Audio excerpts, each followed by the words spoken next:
Hello everyone, स्वागत है आपका मेरे ऑनलाइन यूट्यूब चैनल संकल्प मैथ क्लासेस में।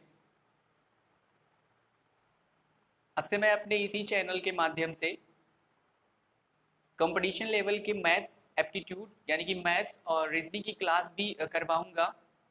मुझे उम्मीद है कि आपको ये क्लासेस भी पसंद आएंगी और इन वीडियोस के द्वारा आप अपनी तैयारी को बेहतर कर सकने में भी सक्षम होंगे। ठीक है, तो आइए शुरू करते हैं आज का लेक्चर। इसके पिछले वाले लेक्चर में हमने अपना पिछला लेक्चर जो था वो संख्या पद्धति पर आधारित था, जिसमें हमने क्या सीखा था, विभक्ति के नियम, यानी कोई संख्या 2 से कब विभाजित होती है, 3 से कब विभाजित होती है और 9 से कब विभाजित होती है। यानी ये 3 विभक्ति के नियम हमने सीखे थे और हमने ये देखा था कि डायरेक्टली यहाँ से क्वेश्चंस जो कंपटीशन लेवल पर बनते हैं वो किस तरीके से बनते हैं। ठीक है, आज हम उसी संख्या पद्धति में विभक्ति के नियम में 5 से विभक्ति होने के नियम का अध्ययन करेंगे, जिसमें 5 से विभक्त होने का जो नियम है वो ये है कि यदि किसी दी गई संख्या का इकाई अंक 5 अथवा 0 हो, यानी कोई संख्या अगर हमें दी गई है उसका इकाई अंक, इकाई दहाई सैकड़ा हजार ये सारे अंक होते हैं, अंकों के स्थान होते हैं किसी भी संख्या में।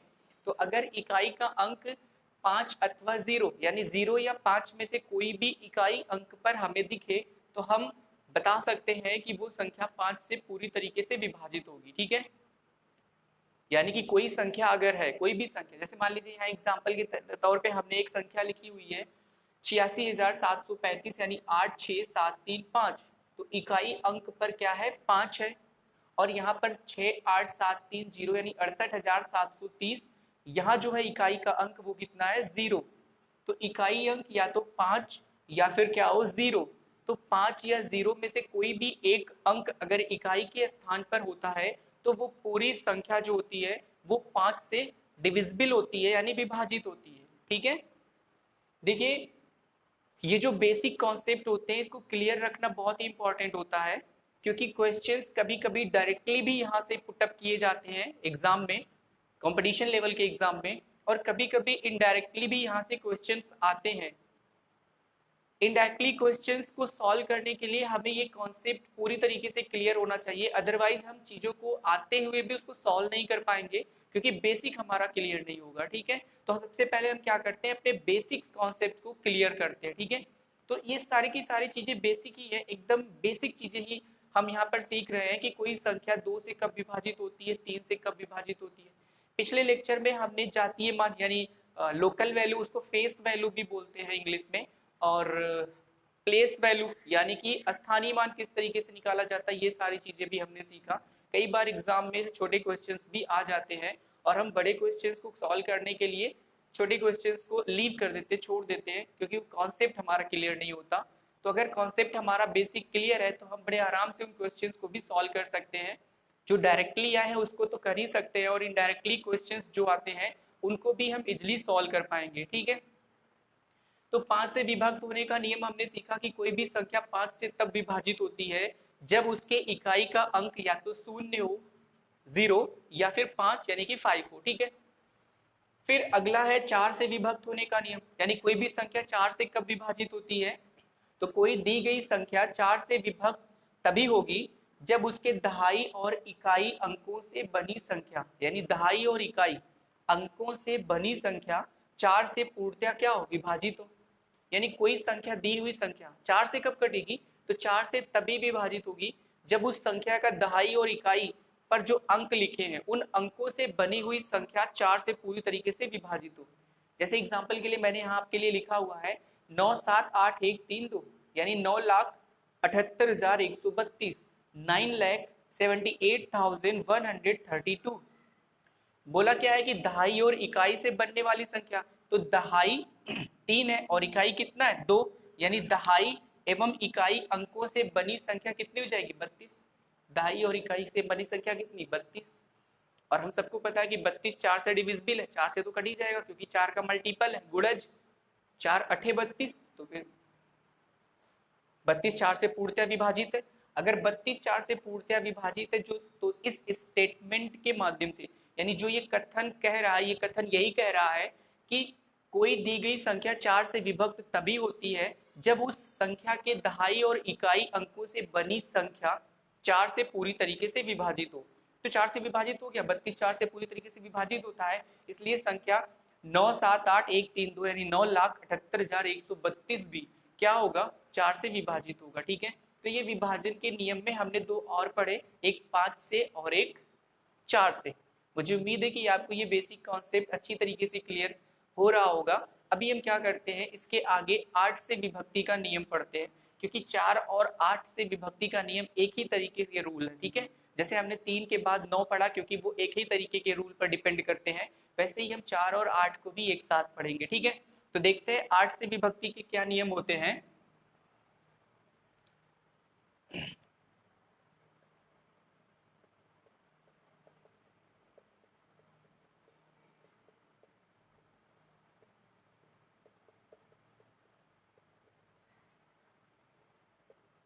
आठ से विभक्ति के नियम, सारी चीजें बहुत ही आसान है, एक बार कॉन्सेप्ट क्लियर हो जाएगा फिर एग्जाम सेंटर में बहुत ही आसानी से हम क्वेश्चंस को सॉल्व कर पाएंगे और अपने टाइम को भी बचा पाएंगे।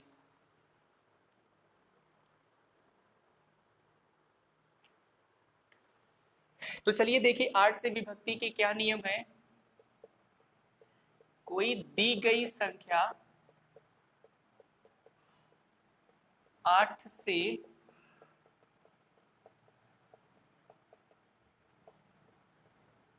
तभी विभक्त होती है, यानी पूर्णतया विभक्त होती है। ठीक है, तभी पूर्णतया विभक्त होती है, यहाँ पूर्णतया लिख लीजिएगा। पूर्णतया का मतलब शेषफल 0 यानी पूरी तरीके से विभाजित होना।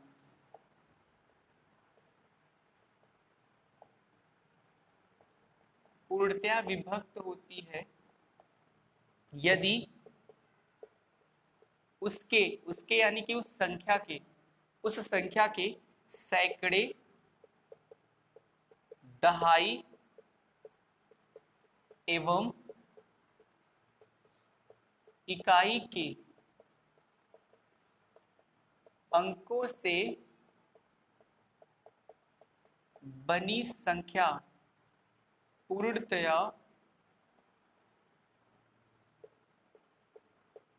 8 से विभाजित हो। जैसे 4 में क्या था, 4 से कोई संख्या कब विभाजित होती है, जब दहाई और इकाई के अंकों से बनी संख्या 4 से पूर्णतः विभाजित हो। यहाँ क्या बोल रहा है, 8 से तब विभक्त होगी जब सैकड़े, दहाई एवं इकाई, यानी सैकड़े, दहाई और इकाई पर जो अंक है, सैकड़े, दहाई और इकाई ये स्थान है, इन स्थानों पर जो अंक है उनसे बनने वाली जो संख्या है वो अगर पूर्णतः 8 से विभाजित है तो वो पूरी संख्या भी 8 से क्या होगी, विभाजित होगी। ठीक है, ठीक, तो अगर कोई संख्या 8 से विभाजन हमको चेक करना है कि कोई संख्या दी गई संख्या और हमसे पूछे कि बताइए कि 8 से विभाजित है या नहीं, तो फिर 8 से विभाजन के नियम में हमने पढ़ा है कि कोई संख्या 8 से विभाजित तभी होगी जब उसके सैकड़े, दहाई और इकाई स्थानों पर लिखे हुए अंकों से बनी हुई संख्या भी 8 से पूरी तरीके से विभाजित हो, तो वो संख्या क्या होगी, 8 से विभाजित होगी। अब हम इसे एक एग्जाम्पल से समझते हैं। मान लीजिए संख्या लिखा हुआ है 6795416। एग्जाम्पल में मान लीजिए संख्या लिखा हुआ है 679 और 5416।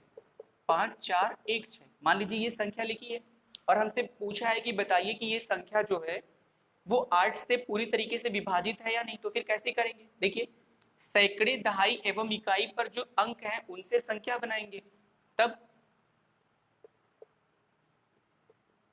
सैकड़े, दहाई एवं इकाई अंकों से बनी संख्या क्या हो जाएगी, सैकड़े पर 4 है, दहाई 1 और इकाई 6, ये यानी 416। अब हम चेक करके देखते हैं कि 416 8 से पूरी तरीके से विभाजित है। तो देखिए जब हम 416 को 8 से भाग करेंगे तो 8 पंजे 40, 1 बचा, 1 और 6 16, 8 दूनी 16, पूरी तरीके से कट जाएगा। यानी अगर हम इसको इस तरीके से क्लियरली इसको सॉल्व करें तो 8 पंजे 40 और 16, 8 दूनी 16, कट गया कि नहीं कट गया, यानी पूर्ण रूप से विभक्त हो गया। तो 416 जो है वो 8 से पूर्णतया विभक्त है। तो अगर 416 8 से पूर्णतया विभक्त है तो इस कथन के अनुसार ये संख्या भी 8 से क्या होगी, पूरी तरीके से विभाजित होगी, है कि नहीं? बिल्कुल होगी। तो फिर हम लिखेंगे जो कि 8 से पूर्णतया विभाजित है, अतः जो संख्या लिखी हुई है 6795416 67,95,416 67,95,416 ये क्या होगी, पूर्णतया 8 से विभाजित होगी। मुझे उम्मीद है कि आपको ये विभाजन के नियम बहुत अच्छे से क्लियर हो रहे होंगे। अभी तक हमने 2, 3, 9, 5, 4 और 8 से विभक्ति के नियम पढ़ लिए हैं।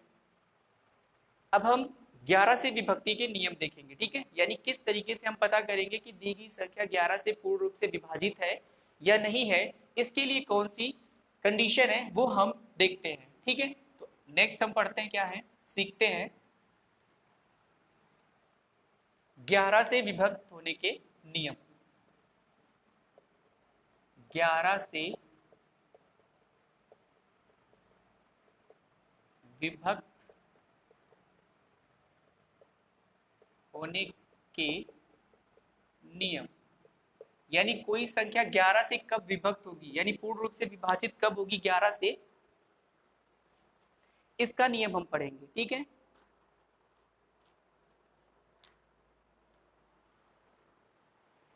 तो देखिए, कोई दी गई संख्या, इसका जो कथन है वो क्या है, कोई दी गई संख्या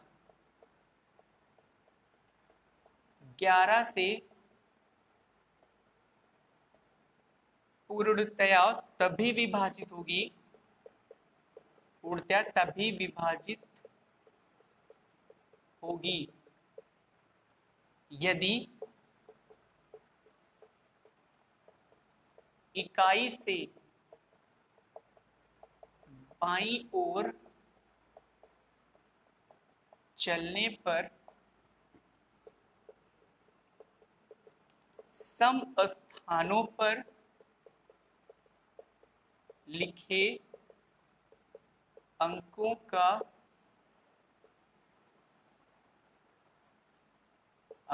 और विषम स्थानों पर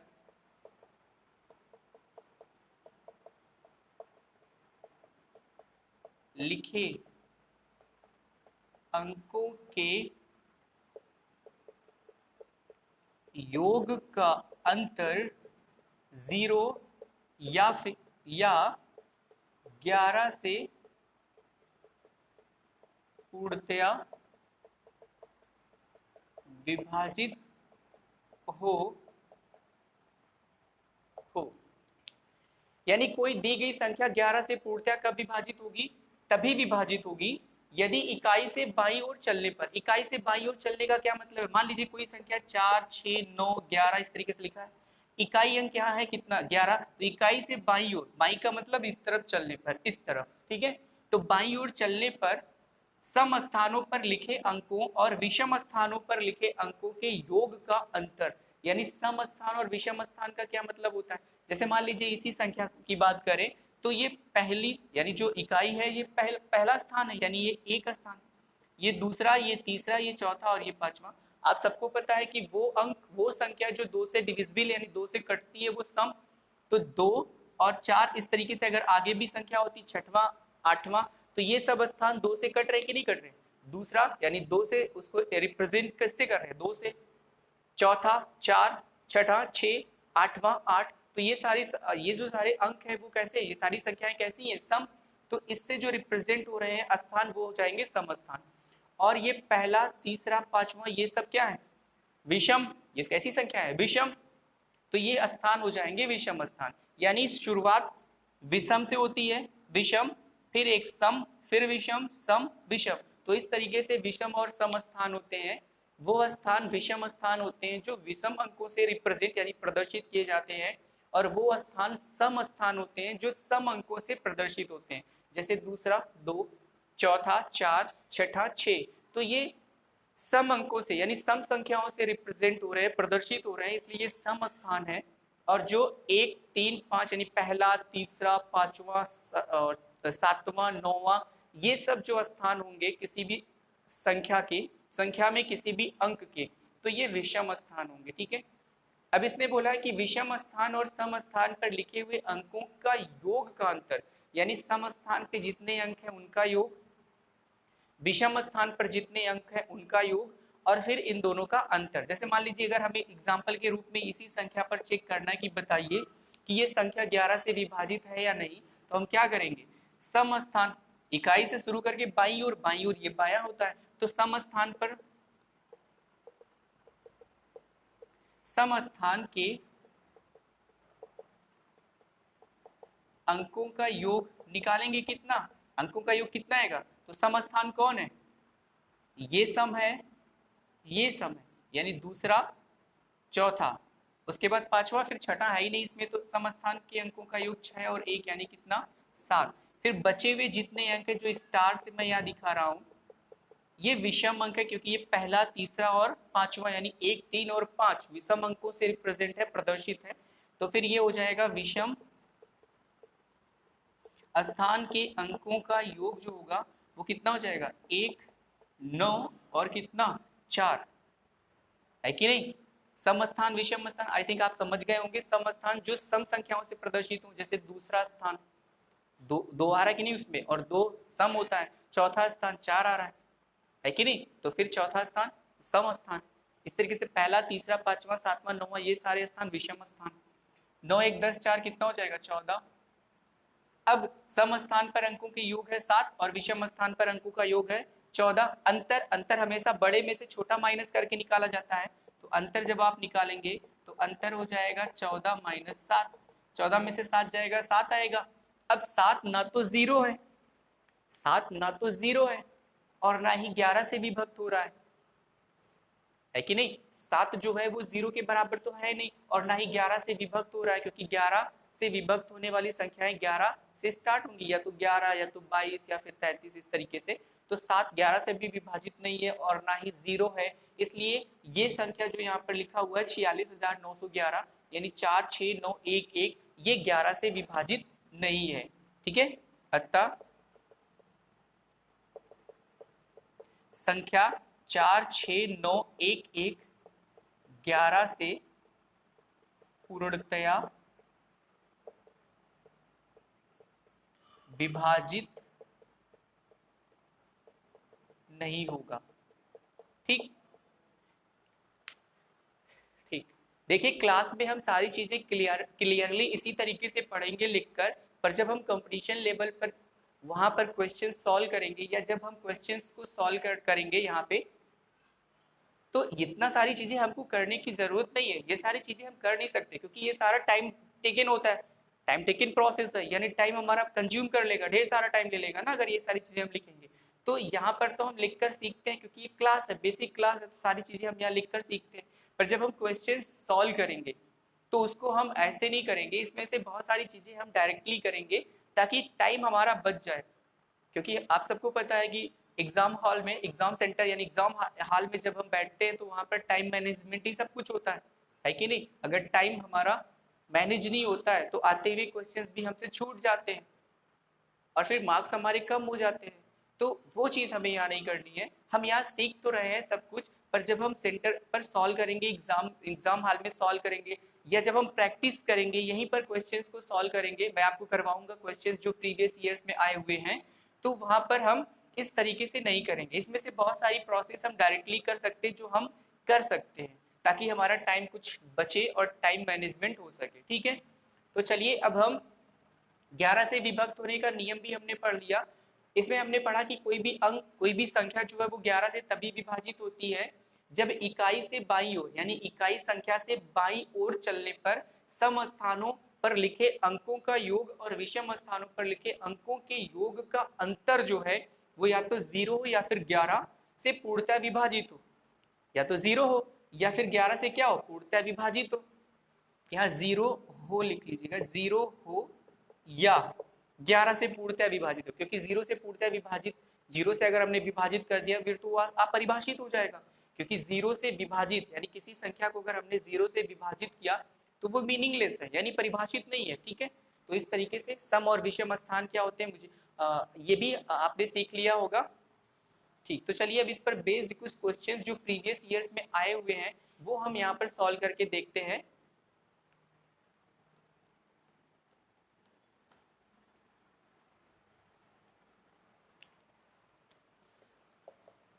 जैसे ये क्वेश्चन है,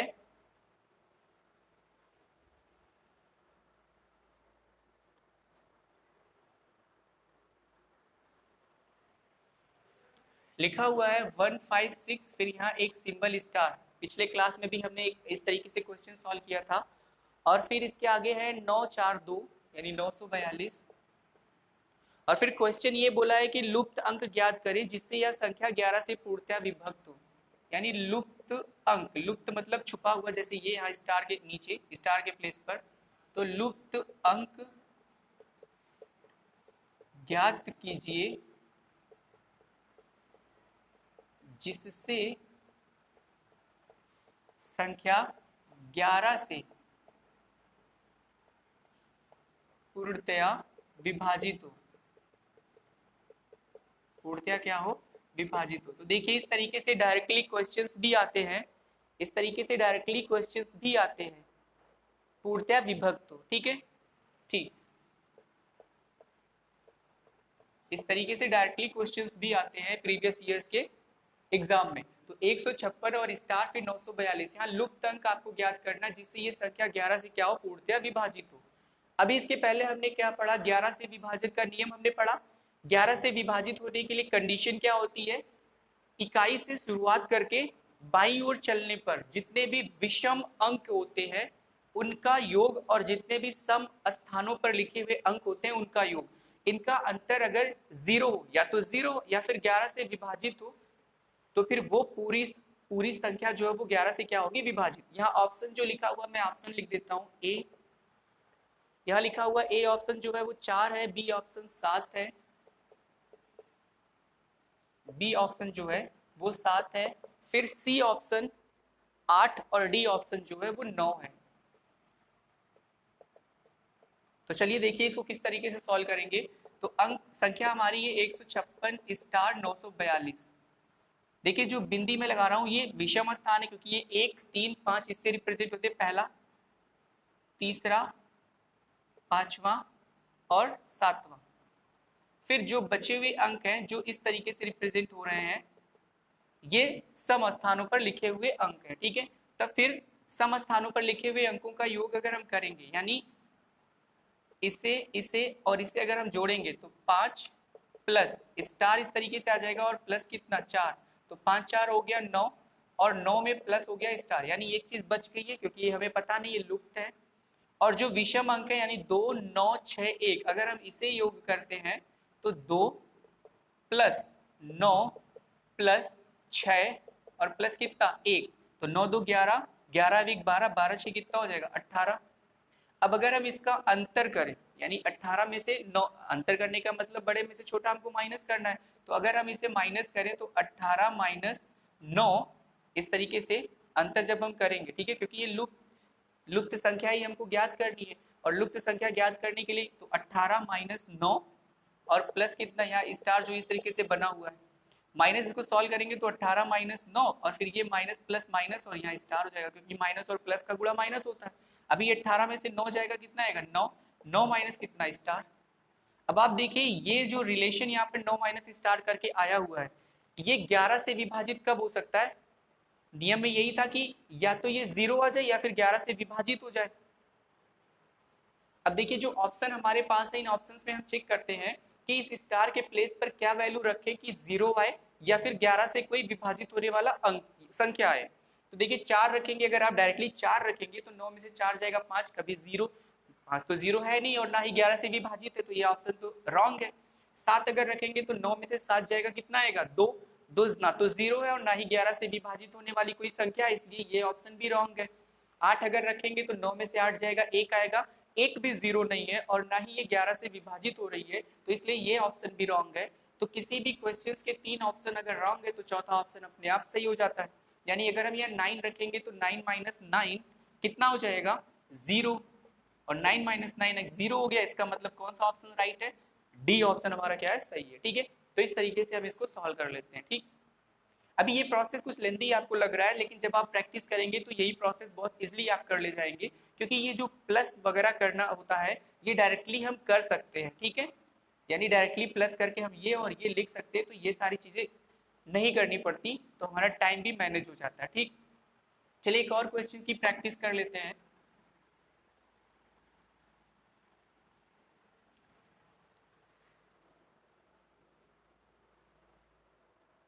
यदि 1y 3y 6, यहाँ क्वेश्चन जो लिखा हुआ है, यदि 1y 3y 6, ये y जो है यहाँ पर एक अंक को प्रदर्शित कर रहा है, यानी 1y, जैसे यहाँ 1 4 मतलब 1 4 3 4 6 इस तरीके से संख्याओं में अंक होते हैं, तो ये y यहाँ पर अंक को ही प्रदर्शित करता है।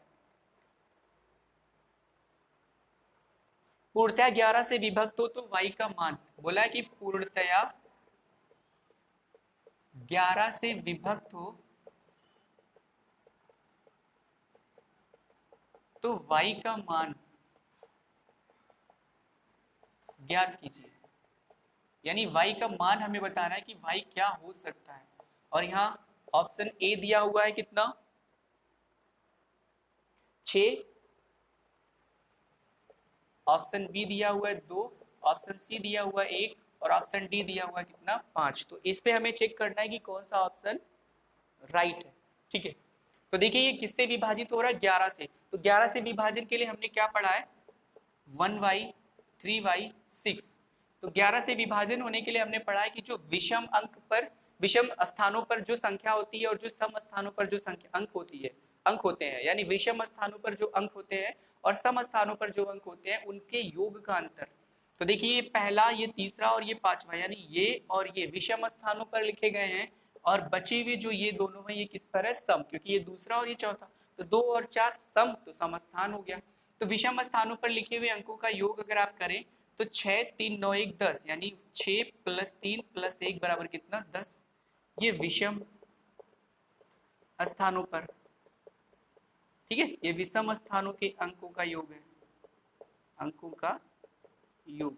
ऐसे ही अगर हम सम स्थानों पर लिखे अंकों का योग करें तो y + y हमें मिला, और y + y कितना हो जाता है, 2y।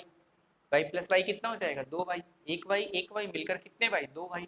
अब इसका अंतर हम निकालें, इसका क्या निकालें, अंतर अगर हम करेंगे, इसका अंतर, तो देखिए अंतर में क्या हो सकता है, या तो 10 में से 2y माइनस हो सकता है, या तो 2y में से 10, क्योंकि हमें ये नहीं पता कि y कितना है। y अगर यहाँ पर दो, जो ऑप्शंस यहाँ दिए गए इस ऑप्शंस को चेक करेंगे तो इस दोनों में हम रखकर चेक करेंगे, क्योंकि अंतर में हमें क्या करना है, हमेशा धनात्मक चीजें ही लेनी है। ठीक है, तो धनात्मक लेने का मतलब क्या, कि जो अंतर आ रहा है उसमें जो अंतर निकालते समय बड़े में से छोटा माइनस करते हैं। अगर ये चीज छोटी हो रही है, इसका जो गुणनफल है वो छोटा हो रहा है, तो 10 में से घटाकर हमें अंतर निकालना है, और अगर ये गुणनफल बड़ा हो रहा है तो इसमें से घटा के निकालना है। देखिए अभी आपको समझ में आ जाएगा। अगर हम 6 रखते हैं तो 6 दूनी कितना हो जाएगा, 12, 6 दूनी 12, और 10 में से 12 जाएगा तो ऋणात्मक, इसलिए 6 दूनी कितना, 12, 12 में से 10 जाएगा कितना आएगा, 2। 2 कभी भी 0 के बराबर नहीं है और ना ही 11 से विभाजित हो रहा है, इसलिए ये ऑप्शन गलत हो गया। अब 2 अगर हम रखते हैं तो 2 रखेंगे तो 5 दूनी 10, यहाँ जब रखेंगे तो 10 में से 10 मतलब 5 दूनी 10, 10 में से 10 जाएगा कितना आएगा, 0, यानी 10 - 10 बराबर 0। यहाँ भी अगर हम उसी चीज को रखें तो 10 - 2 = 25 10 बराबर कितना, 0। ये 0 आ गया, मतलब 0 आ गया कि नहीं, चाहे 10 में से 2y को माइनस किया, अगर हमने y के प्लेस पर 2 रखा तब भी 0 आ गया, और अगर हमने 2y - 10 किया, क्योंकि जो योगफल है वो 10 और 2y है, तो अंतर निकालते समय या तो इसमें से इसको घटा सकते हैं, अगर ये बड़ा है तो इसमें से ये घट जाएगा, अगर ये बड़ा है तो इसमें से ये घट जाएगा। तो हमने दोनों को रखकर चेक कर लिया है। ठीक है, जब हमने दोनों को रखकर चेक किया तो y बराबर जब हमने 6 रखा तो अंतर जो आ रहा था वो 0 नहीं आ रहा था, और ना ही 11 से विभाजित होने वाला कोई संख्या आ रही थी, 2 रखा तो 0 आ गया। इसका मतलब कौन सा ऑप्शन हमारा राइट है? सेकंड, यानी बी ऑप्शन हमारा क्या है? राइट है। ठीक है, बी वाला ऑप्शन क्या हो गया हमारा? राइट हो गया। ठीक, और ये भी हमारा प्रीवियस ईयर में आए हुए क्वेश्चन है रेलवे एग्जाम में 2005। ठीक है, तो ये सारे क्वेश्चंस जो एग्जाम्पल के फॉर्म में भी हम सॉल्व कर रहे हैं, ये सारे भी प्रीवियस ईयर्स के ही क्वेश्चंस हैं। ठीक है, ठीक, तो फिर इस तरीके से हमने विभाजन के आज भी कुछ रूल पढ़े हैं और उस पर बेस्ड कुछ डायरेक्टली क्वेश्चंस भी सॉल्व किए हैं। इस तरीके से 11 से विभक्ति का तो बहुत इंपॉर्टेंट है, 11 से विभाजित होने वाले रूल पर आधारित क्वेश्चंस हमसे पूछे जाते हैं क्वेश्चंस में एग्जाम में, तो ये आप अच्छे से सीख लीजिए। ठीक है, और इस तरीके से हमने विभक्ति के आज कुछ नियम पढ़े। मुझे उम्मीद है कि आपको ये सारी चीज़ें समझ में भी आ रही होंगी और ये वीडियोस आपकी तैयारी में ज़रूर हेल्पफुल होंगे। तो अगर आपको ये वीडियो पसंद है तो इस वीडियो को लाइक करिए, शेयर करिए, सब्सक्राइब करिए। मिलते हैं अपने नेक्स्ट वीडियो में, तब तक के लिए धन्यवाद।